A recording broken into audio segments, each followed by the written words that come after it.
Leitura comentada do livro Um Curso em Milagres, comigo, Luciana. Capítulo 22. A salvação e o relacionamento santo. Introdução. Tem piedade de ti mesmo por tanto tempo escravizado.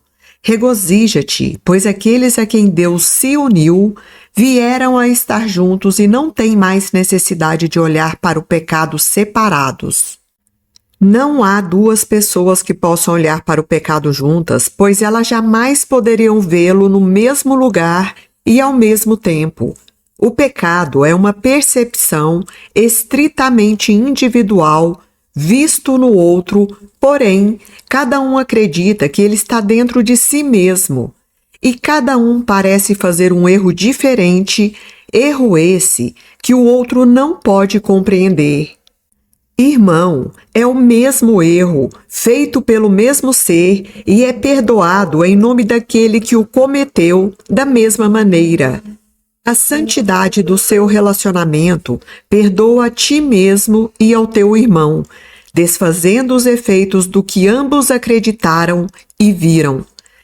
E como eles se vão, a necessidade do pecado se vai com eles. Ele trouxe com essa última frase que, como os efeitos da ideia de pecado se vão, a necessidade do pecado também se vai com eles. Quem tem necessidade de pecado? É uma pergunta. Somente os sozinhos e os solitários é que veem os seus irmãos diferentes de si mesmos.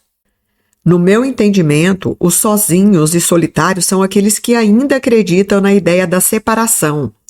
É essa diferença vista, porém não real, que faz a necessidade do pecado, que não é real, ser vista e parecer justificada. E tudo isso seria real se o pecado fosse real. Pois um relacionamento não santo se baseia em diferenças onde cada um pensa que o outro tem o que ele não tem. E assim, eles vêm a estar juntos, cada um para completar a si mesmo e roubar o outro.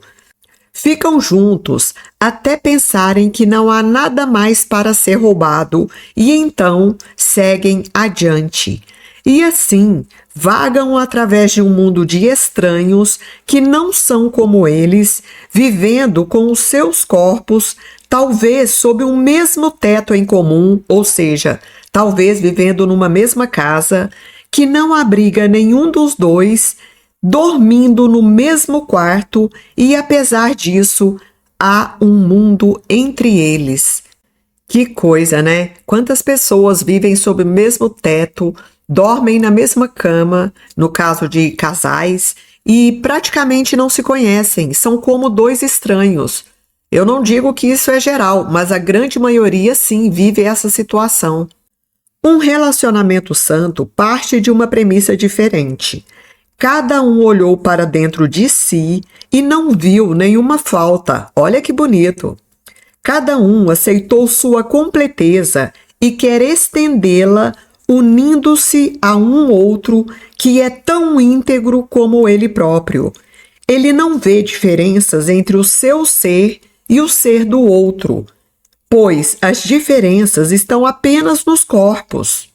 Que interessante, ele traz isso porque somente a aparência física, os corpos físicos, é que denotam diferenças, porque em essência somos todos uma grande consciência, somos todos seres espirituais, somos todos filhos do mesmo Pai.